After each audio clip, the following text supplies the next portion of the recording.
My name is Erica, and I'm 39 years old. My husband Mark is 6 years my senior, and we've been married for over 15 years. This year, our daughter started high school, which marks a new chapter in our lives. After settling down to raise our child, I started a handmade business. It's been thriving, and I'm increasingly busy with orders. While things seem to be going well professionally, my married life has been a different story. Mark and I met at work, where he was my trainer. His maturity and the 6-year age difference initially attracted me. We started dating, and not long after, I discovered I was pregnant. The unexpected news led us to marry quickly. Due to severe morning sickness and Mark's request, I resigned from my job and became a housewife. As soon as I left work, I was expected to handle chores at my mother-in-law's house, which was just a 5-minute walk from ours. Despite my struggles with morning sickness, I was pressured to help out, as my mother-in-law insisted it was my duty as a wife. My husband and mother-in-law frequently reminded me that, as a wife, I was obligated to handle household tasks and follow my mother-in-law's directives. This constant pressure made me start believing that I had no choice but to comply. Living with a growing child and having quit my job made it hard for me to rely on my own parents for support. Divorce was never a consideration at the time. Fortunately, Mark was kind to our daughter, Nancy, and I managed to endure the situation. However, things changed when Mark's brother married and had a baby boy. My mother-in-law's attitude shifted, and she became critical of Nancy, often lamenting about the lack of a male heir. Mark, worried about his mother's views, began to distance himself from Nancy, who he had once cherished deeply. Mark's family is not involved in business and lives off their vegetable garden and a large backyard. They had land generations ago but gave it up long ago. I couldn't understand why there was such a fixation on heirs, especially with outdated notions about the eldest son and heir. To protect Nancy from hearing these hurtful words, I tried to limit our visits to Mark's parents. During my pregnancy, they called frequently, but after Nancy was born, I often refused their visits. I wanted to focus on my daughter and distance myself from my in-laws' selfish expectations. When I finally reached the end of my patience, I made a decisive change. As soon as my daughter turned 2, I returned to work, despite my husband and mother-in-law's displeasure. Anticipating their resistance, I kept my decision to myself until I had secured a job and enrolled my daughter in daycare. During this time, a friend suggested I try making handmade goods, and what started as a hobby quickly evolved into a passion. I began creating and selling my work, and it gained momentum after a friend admired a piece and wanted to purchase it. Her praise encouraged me, and soon her friends followed suit, spreading the word about my creations. As demand increased, I decided to sell my items online. The orders kept pouring in, and what began as a side job soon became my full-time career as a professional artist. Despite my success, I continued to distance myself from my in-laws. Visits during holidays like Thanksgiving and Christmas were inevitable, though. As my daughter grew older, my mother-in-law began to impose household chores on her, insisting, "She's a girl. It's expected." It was infuriating, but my daughter's calm demeanor helped me keep my composure. Although these visits were infrequent, they were painful to endure. I felt heartbroken watching my daughter quietly do her chores, feeling pity and sadness as I witnessed her comply with my mother-in-law's demands. Meanwhile, my husband enjoyed his time socializing with relatives and siblings, seemingly unaffected by the discomfort I felt. I felt even more miserable as I walked into the house. "Hi there, you must be hungry. I'll make dinner soon," I greeted my daughter when she came home from school. But she seemed different. Her usual cheerfulness was replaced with a sullen expression. She called out to me, but her eyes were distant and troubled. Concerned, I rushed over. "What's wrong? Did something happen at school?" I asked, but she only shook her head silently.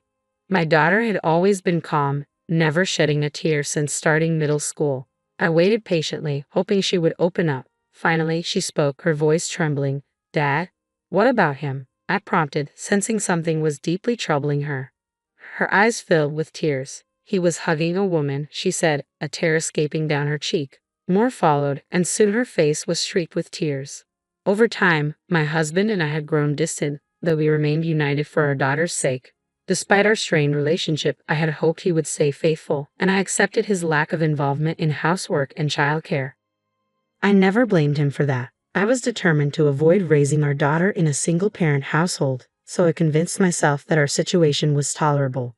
We might not smile together, but as a family of 3, we could still find moments of laughter. Now, though, my husband's betrayal was clear. My daughter's tears were a painful reminder of the love and trust that had been eroded, and I felt a deep sadness in seeing her cry about something so heart-wrenching. I felt my eyes burn with anger as I looked at my daughter. "Mom, I'm sorry," she said, her voice barely a whisper. "Why are you apologizing, Nancy?" I asked, though I could see the pain in her eyes. She remained silent, her gaze fixed on the floor. Seeing her distress only deepened my own. I felt like I was failing her as a mother.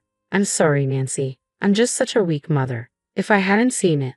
"No, Nancy, you didn't do anything wrong," I reassured her, though my heart was heavy. Her uniform was damp with tears, and her face was trembling as she clenched her fists. My own tears, which I had tried so hard to hold back, began to fall. "I can't forgive him," I said softly, my resolve strengthening. "Honey, can we talk for a minute?" I asked my husband when he came home. "I'm tired," he replied curtly, barely glancing at me. His cold tone would usually have silenced me, but today was different. "I have something important to tell you," I said, struggling to stay calm. He clicked his tongue in annoyance and sat down across from me at the dining table. "What's it about? What have you been up to today?" "Of course I was working," I answered, though his dismissive attitude only fueled my frustration. Without warning, he slammed his hand on the table, yelling, "What are you asking me?" I took a deep breath and continued, "I saw you hugging a woman." I didn't mention that Nancy had seen it too. My husband's reaction was immediate and harsh. "So what?" he snapped, looking at me with a scowl. "What about it?" "Are you cheating on me?" I asked, my voice trembling. He laughed derisively. "What else could it be?" His mockery left me speechless, my mind reeling from his offensive demeanor. As he noticed my reaction, he looked at me with an expression that mixed disdain and curiosity. "What's wrong with that?" he asked, his tone dripping with contempt. "What do you have to complain about?" "It's an affair," I said, struggling to keep my voice steady. "You don't even care about our relationship." His response was chilling, as if it were all just a matter of fact. "We got married because you were pregnant. We stayed together out of obligation. What more do you want from me?" His words cut deep. "I've been here all this time, supporting you," he continued, his laughter bitter and victorious. When he noticed the divorce papers I had prepared, he grabbed them from me. "Divorce papers? What's this? You thought showing me these would make me listen? Nonsense. If you want it so badly, I'll sign them for you," he said with a sneer. He filled out the papers with exaggerated motions and threw them at me. "How can you even think of divorcing me? I've been taking care of you while you're not even working. You quit your job just because you had a baby. You're nothing." His harsh words echoed in my mind as I looked at the divorce papers on the floor. "You should be grateful I'm not the one asking for the divorce," he continued. "If you don't want it, don't say anything." With that, he took out his phone and began dialing. His sweet, false voice made it clear he was calling his girlfriend. I knew I couldn't confront him about it, so I stayed silent. About a month later, it was time for our annual Christmas visit to my in-laws. My husband was eager to go, bustling around to get ready. "Hey," I said, trying to catch his attention. "I need to talk to you."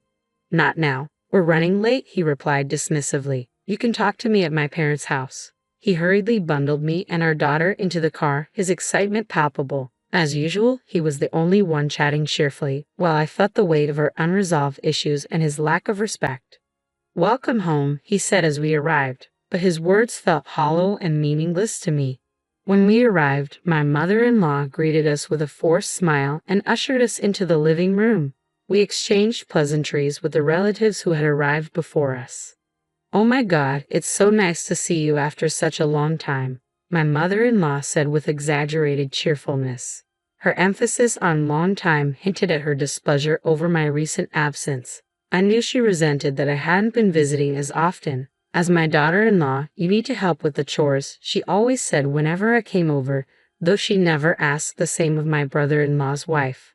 But then again, they lived far away and rarely visited. My mother-in-law directed me to the kitchen. I didn't mind helping at first, but when she also urged my daughter, Nancy, to join, I felt a pang of frustration. "No, I began, but my mother-in-law cut me off. "She's a girl, she should be able to do this," she said, her tone dismissive. At that moment, something inside me snapped. I turned to my husband, who was preparing drinks. "Honey, we need to talk." "What is it now?" he responded, irritation evident on his face. This can't wait. It has to be now, I insisted, ignoring his annoyed expression. Erica, let's handle this later, he said, clearly wanting to avoid the confrontation. Let's focus on the party for now. But my mother-in-law interrupted again, concerned about how her relatives would perceive her. You're my daughter-in-law. I have plenty of work for you, she said, trying to divert attention from the issue at hand. After scanning the room and seeing the curious glances of her guests, she muttered, on Christmas Day, I'll make sure she and her daughter handle everything. Taking a deep breath, I stood up, holding my daughter's hand firmly. I'm done with this. I'm getting a divorce. What? What are you talking about? My husband and mother-in-law gasped in shock, their faces a mix of confusion and disbelief. I tried to ignore the chaos and focus on leaving with my daughter, but they blocked our way. What do you mean by divorce? My mother-in-law demanded, her voice rising in disbelief. She glared at both me and my husband, who was clearly caught off guard. It was evident he hadn't been expecting this revelation.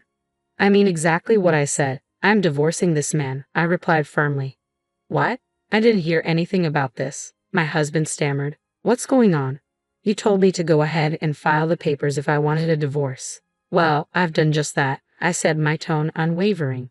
My husband was left speechless, clearly unable to process the situation. His optimism had clearly blinded him to the reality of our marriage. You weren't serious about this, were you? He finally managed to ask. Of course I was serious, I replied. Thank you for the papers. I've already submitted them. And as for why I'm telling you here, look around. This is exactly why. You've avoided any real conversation about this, and now we're facing it. My husband's face turned red as he realized the full extent of the public humiliation he was enduring. He had avoided discussing our issues, and now the consequences were unavoidable. But my mother-in-law wasn't done. What's this about? I can't believe you're divorcing my son. You must have done something wrong, Erica. I looked at her incredulous. How can you be so sure I'm at fault? Your son is trembling, and you still think it's all my fault? My husband was clearly at a loss for words, flustered by the unexpected revelations. My mother-in-law, still in shock, demanded, how am I going to explain this to others? I turned to Nancy, who had been watching the scene unfold. Nancy, why don't you tell them what you saw? Nancy's cold gaze cut through the tension as she spoke. Even though Dad is cheating on Mom. What? My mother-in-law froze, unable to process the new information. My husband, stunned, could only look at Nancy in disbelief. Why? Nancy asked, her voice trembling. I saw you hugging another woman. What? My husband stammered, clearly caught off guard. It's okay, Nancy, I said gently, though I could see the disgust in her eyes. She no longer wanted anything to do with her father, and it broke my heart a little. I wondered if I should have kept her from coming today, even though she'd insisted on it. Are we done here? I asked, ready to leave. This is false accusation, my husband suddenly blurted. You have no proof. I'm not divorcing you. His defiance caught me off guard. How can you say that? You've always claimed you never loved me. Is this about maintaining appearances? You don't have any proof, he shouted, stuttering as he tried to defend himself. I calmly reached into my bag and pulled out several photos, scattering them across the floor. Here's your proof, I said. The photos showed him walking hand in hand with a young woman. The evidence was undeniable, and he could no longer deny his actions in front of his extended family. His face turned red as he scrambled to gather the pictures. Why did you? He began, but his voice trailed off. I think you've gone too far, I replied. I never condoned cheating. I had hired a private detective to investigate my husband's behavior. The detective not only followed him but also recorded his conversations with the woman who had spoken freely about my husband's behavior and even made derogatory remarks about me. How did you know that? My husband asked, his face paling. The relatives surrounding us looked on in shock, and my mother-in-law's face was one of disbelief. Mary, I'm not your son anymore. My husband said. Even if I was married to your son, I had no obligation to take care of this house, I said firmly. I'm done. From now on, please contact my lawyer. With that, Nancy and I left. I had already filed for divorce and was pursuing alimony. Although my ex-husband initially resisted, the hard evidence I presented made him concede. I also filed a claim against the woman he was involved with, and she agreed to compensate me. The scandal spread among their relatives and neighbors, causing them considerable embarrassment. My daughter and I embarked on a new chapter, free from the ties that once bound us. As a handmade artist, my business thrived with an influx of online orders. My daughter informed me that our story had even made its way onto social media. I'm finally free from the constraints of my past. Despite the hardships, I now have the opportunity to do what I want, take care of my daughter, and fully enjoy my life.